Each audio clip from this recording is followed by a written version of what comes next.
Says COVID-19 cases in Africa shot up by 93% over the past week. The Omicron variant has now been detected in at least 10 African countries and around 60 worldwide. The WHO says the continent accounted for 46% of about 1,000 Omicron cases detected globally. Joining me for more on this is Professor Thumbi Ndung'u, the Deputy Director at Africa Health Research Institute. Professor, very good morning to you. Some shocking revelations here as we continue to hear about the pace at which the new variant is spreading. What is the continent's response? Yeah, good morning and thank you for having me on the show, and good morning to the viewers.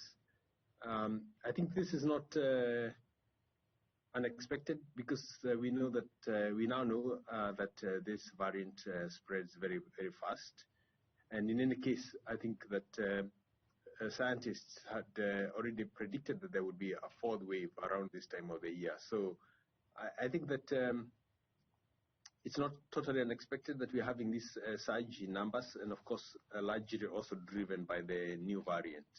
I think the response has to be increased uptake of public health measures, masking, social distancing, regular sanitizing. Those are the ones that are most readily available, and of course vaccination whenever it is available and wherever it is available. I think we need to ramp it up. It's a bit disappointing that when you look around on social media or as you go out, that actually not much of these public health measures are now being applied, which is quite disappointing given the fact that we don't have a lockdown. And so, yeah. But that's the way to beat this virus.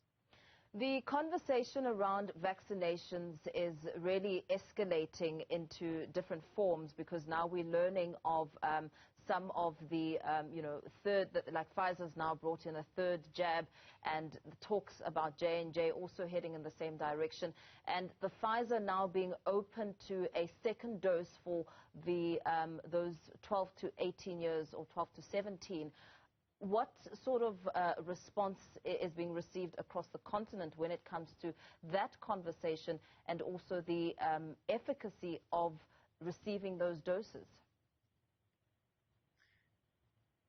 Yeah, I think what this is highlighting is the scale of inequity that we have across, not just across the globe, but also within Africa itself.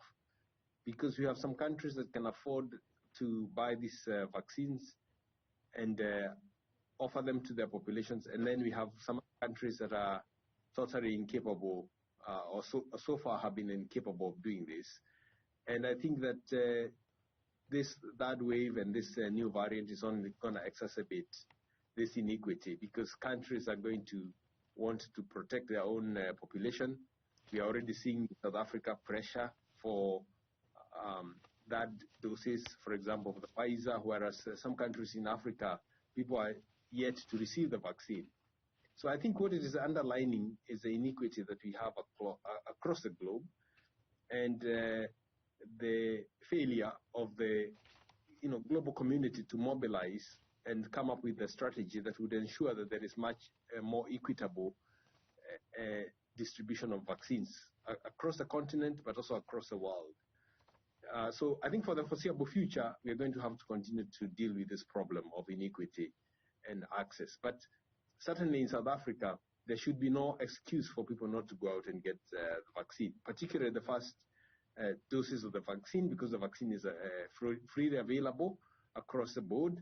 And yet, even in South Africa, where it is available, we still see low uptake of the vaccine. With the conversation around access to vaccines still being a huge factor around the continent, what does that then speak to when it comes to vaccine hesitancy for countries that can get the vaccines, but a certain cohort, I mean, like here in South Africa, we're looking at the 18 to 35 group who are still hesitant. That also speaks to some concern in the fight, the global fight against COVID-19. Yeah, I think this is a big problem. I think what we saw is that there was a huge uptick of vaccines in the beginning.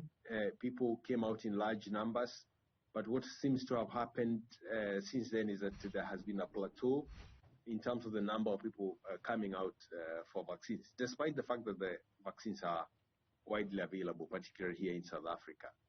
So I think the problem is that we are living in an age of social media and free access to information.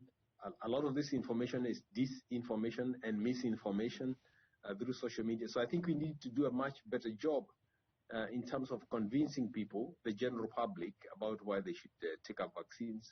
And I don't think that we have done enough in terms of persuading the general population.